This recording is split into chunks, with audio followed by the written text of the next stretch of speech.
There are a number of options that you can set on the transaction log, and I want to run through the most frequently used ones right here and then go out into the management console and show you how to set these. First of all, your first question on your transaction log is what size should it be? Now, there are no hard, fast rules. I will tell you that 25% of the new database size is what you get by default. So if you create a database that's 100 megabytes and don't mention the transaction log, it will default to 25% of that, or 25 megabytes. Now, here's the thinking on transaction log size.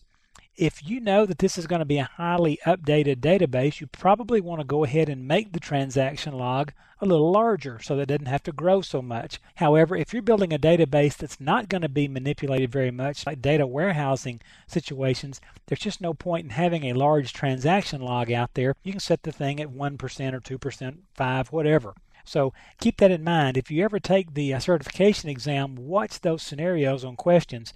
If it's going to be a highly updated database or manipulated database, make that transaction log a little larger. If not, make it a little smaller. 25% again is the default. Auto grow. Do you want to auto grow this transaction log? Most of the time, yes, you do, because when the transaction log fills up and can't take any more data, your database stops. You can't do any insert updates or deletes to that database. So that's generally not a good thing to happen. And your database only stops, it's almost a federal law, I think. It only stops on Friday afternoons at about 4 o'clock or the afternoon before you start your vacation. So just be aware of that. It's something they've somehow built into this thing. The growth size, keep an eye on your transaction log. If you set it to unrestricted growth size, that's okay, but if you're not backing up properly and you lose control of this, you will fill up your entire disk with your transaction log. So one of the things, and we'll talk about it in monitoring later in a different video, is monitor your transaction log size. Then, of course, recovery models, we'll talk about those again when we do database restores and backups. I'll show you in just a second here how to set those.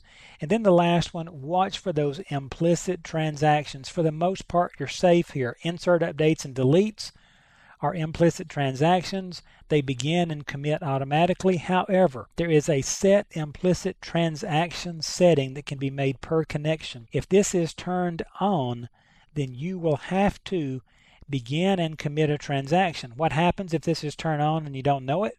You do an update, it updates the database, but the next time the transaction log gets backed up, that is an uncommitted transaction and it comes out, and the change that was there is undone back to the original value. So this is not a huge problem, but it is possible, and it is a trick question on the exam sometimes, so watch for this. So let me go out into the management tool and let's take a look at how to set some of these. Let's right click on our database and go to properties, and you will notice that if I look at files, you'll notice the second line here is my transaction log.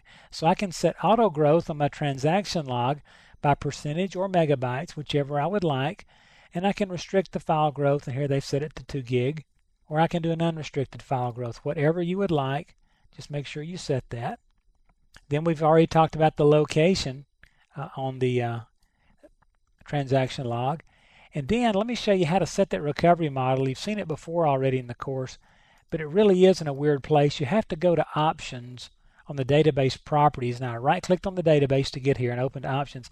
It's the second thing in the list here, and it's the recovery model, and that does affect the transaction log. Kind of weird that they put it there, but that's where it is. Okay, and that's where we choose full, bulk logged, or simple. And again, I will mention those again when we do backups and restores. Implicit transactions, by the way, is not in this list.